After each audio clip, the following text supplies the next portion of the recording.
Busy Forex trader ka ba? Well, may mga tinatawag tayong pending orders na ahead of time pwede mong iset para kahit busy ka, mag-e-execute yung trade mo.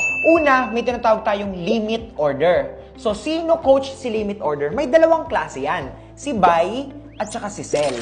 Okay, so anong pinagkaiba nila? Drawing ko yung market. Halimbawa, meron tayo ditong resistance at meron tayo ditong support. So, unahin muna natin si buy limit. Okay, ito. Ngayon, pag nag-set ka ng buy limit, halimbawa, umaakyat si market ngayon, umaakyat, nasa resistance. Na-reject siya dito ngayon. Bumaba ng konti. Okay. Bumaba. Ayan, hanggang dyan. Sabihin natin, may pasok ka na nung oras na to.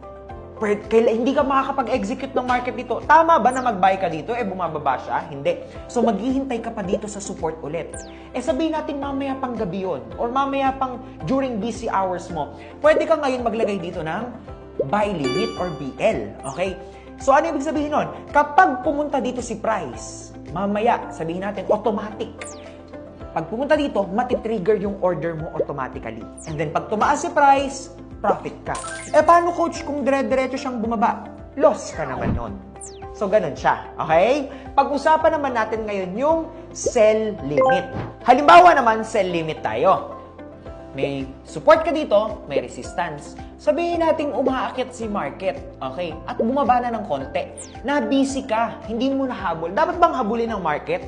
Kung nandito, hindi. Kasi alanganin na yan. Lalaki yung stop loss mo if ever. So ngayon, ang sell limit, halimbawa, hihintayin mo ulit siya dito. Okay? Halimbawa, nandyan na siya ngayon. Hindi ka na, ang tagal, busy ka pa rin. Maglalagay ka na dito ng sell limit. Okay, sell limit. Ngayon, paano yan, coach? Pag umakyat, kahit hindi mo nabantayan yung phone mo, yung chart. Pag umakyat ngayon si market dyan, sa price na to, kay resistance, automatic matitrigger yung order mo. Pag bumaba si market, profit ka. Kapag ka tumaas si market, losses ka. That's the limit orders.